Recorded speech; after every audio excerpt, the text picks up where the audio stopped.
Hello and welcome to the Betting Odds Show, the show that will give you the comprehensive rundown of the trending betting markets and our free tips for the biggest events in sport. We're starting off with our big game free bet, thanks to our friends at Paddy Power. So if you want to win the free bet, just subscribe and make sure you comment below with your bet for City versus Arsenal. And I'm delighted, he's back, the betting guru. Anton, how's it been going? Have you missed your sport? Yeah, I've missed it, Charlie. As you can see, I'm in need of an haircut and I'm in need of a few winners as well. But hopefully we can change both of those this week and get back to winning ways. It could be a stylish if we have the winners. It could be a stylish haircut. All right, let's crack on. So, yeah, today we're going to be talking about outright bets for the restart. Anton's going to give us his free bets for Man City versus Arsenal. But I just wanted to start off with, Anton, you've had a little bet on one Marcus Rashford. Could you tell us more? Yeah, so this is for BBC Sports Personality of the Year, Charlie, and it's a market I'll often have a do on. And back at the beginning of the year, when it first opened, I noticed that obviously it was meant to be an Olympic year this year. And going back all the way to 2000, the last 5 times has been an Olympic year. It's gone to a member of Team GB who's won gold at the Olympics. You have people like, I think you've got Andy Murray, Chris Hoy, Kelly Holmes, maybe Bradley Wiggins, back to Steve Redgrave. I think it's all the way back to 96 when Damon Hill won it, that you've got to find an Olympic year where an Olympian didn't win it. So with having that in mind, I've narrowed it down to a few: Dina Asher-Smith, Adam Peaty, potential superstars at the Olympics. Obviously that's been cancelled now. It's kind of thrown the market open. We did have Tyson Fury as the outright leader in the market. I think he's been odds on for a while. But last week, all this stuff around Marcus Rashford, we know how much good he's been doing during lockdown. He's set up charities for the homeless. He's helped feed over 400,000 children, vulnerable children. And he's had to write an open letter to the government to try and get them to change this about the summer. We're not supplying free meals for vulnerable kids. And you know what? I thought on Friday, I had a look at his price and he was 50 to 1 on Betfair. So I managed to get a bet 50 to 1 there. And I've had a look now and he's 6 to 4 joint favourite. So I'm pretty pleased with that one, as you can imagine. Yeah, great punning. Have a look on bettingodds.com. Anton's actually done an article as well, which gives more details on that and some outrageous bets on Betfair Exchange. Sorry, Charlie, just told you there. I think on the Betfair Exchange, there's about £44 matched at 499 to 1. So there's a few people who might be really sweating on that one there come December when the awards out. You're giving the spoiler. I was teasing people to go and read your article, but anyway.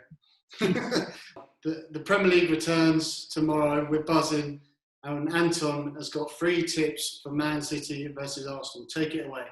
8:15 tomorrow, Charlie. Manchester City v Arsenal. You can finally stop baking your banana bread and stop learning Spanish. Sit down and enjoy some football. And I've got 3 bets for you for this one. And my first one is Man City to win and under 4.5 goals. And having a look at the prices for this game, Man City was skinny as 3 to 10 for the win, which is an implied probability of 76%. And I feel that's a bit too short for me to be getting involved with. So I've had a look back at the last 6 fixtures between these two. Man City have won the last 6 to an aggregate score of 17 to 2. And I can tell you that this bet, Man City to win and under 4.5 goals, would have landed in all 6 of those. So immediately I was interested in this market and I went and had a look on Betfair and seen the 5 to 6 available on that, which I still would have been interested in. But the good folk at Betfair have boosted it up to even money for us. So a 50% chance there that this lands, the implied probability percentage shows. I am thinking this is a great bet, Charlie. Even money on Man City and under 4.5 goals. I think the intensity after the coronavirus is going to be a lot less. There's going to be no atmosphere. No, there's not much on anyway at the Etihad. But I do think it's going to have an effect on the players. So that's my first bet, Man City to win and under 4.5 goals. Sounds like a great shout for what? £10 bet. Cover your bets for the others. Give yourself a nice cushion, but sounds good. Yeah. And don't get me wrong, Arsenal have been much improved under Arteta since I think it was the end of December, around the 20th of December, and they've only been beat twice in all competitions since then. But we know Man City have plenty of firepower, and I think they're going to have too much for them Have tomorrow you night. seen David Luiz in pre-season? Oh, I seen that nice mistake against Brentford. I did. Anyway, your second bet. Second bet. Let's talk about Kevin De Bruyne. As we know, he needs no introduction, and I am going for him to score from outside the area at 7-1. And having a look into the numbers here, Charlie, he's had 76 shots in the Premier League this season.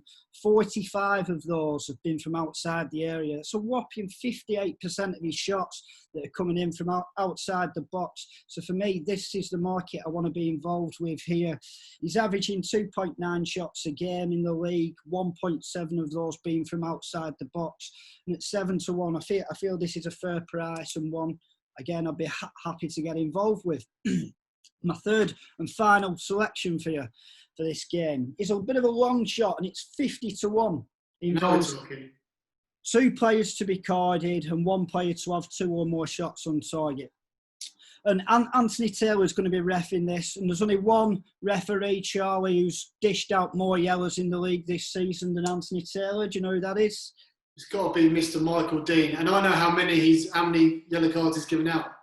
He's already given out 100 this season. He had a lift of the bat, didn't he, before the coronavirus? But yeah, back to the bet. Anthony Taylor's taking charge of this one. My first player to find his way into his book is Granit Xhaka. And we know it can be an absolute loose cannon at times. He's been booked 32 times in 121 Premier League games. And with the trickery of City's players like Mahrez and De Bruyne, people like that, Bernardo Silva, I'm more than happy to get involved here for him to be carded. The next one is Rodri.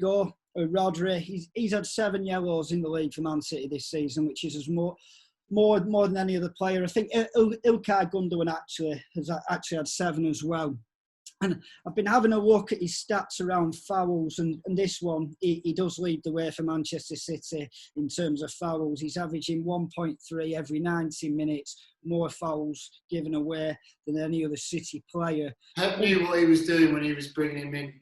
He likes to have a couple of destroyers on the counter-attack, so he really does. Yeah, a great value for a yellow card. In the bookings market, Charlie, he's actually 10-3 to be carded with Betfair and Paddy Power. And you compare that with a 7-5 to Xhaka, about City's most carded player this season. I think it's the value selection there. So that's Xhaka to be carded and Rod carded. The final element of this same game multi, Charlie, is Kevin De Bruyne to have 2 or more shots on target. And this one has already been taking some money as a single. It opened up at 3-1. It's now 21-10. So I've thrown that in for a bit of a same game treble, which is Xhaka to be carded, Rodri to be carded, and De Bruyne 2 or more shots on target. That pays 50-1 with Paddy Power, which I think is well worth a couple of quid there. Absolutely. No, sounds good. I'll be all over that 50-1. Thanks for that, Anton. It's good to have you back.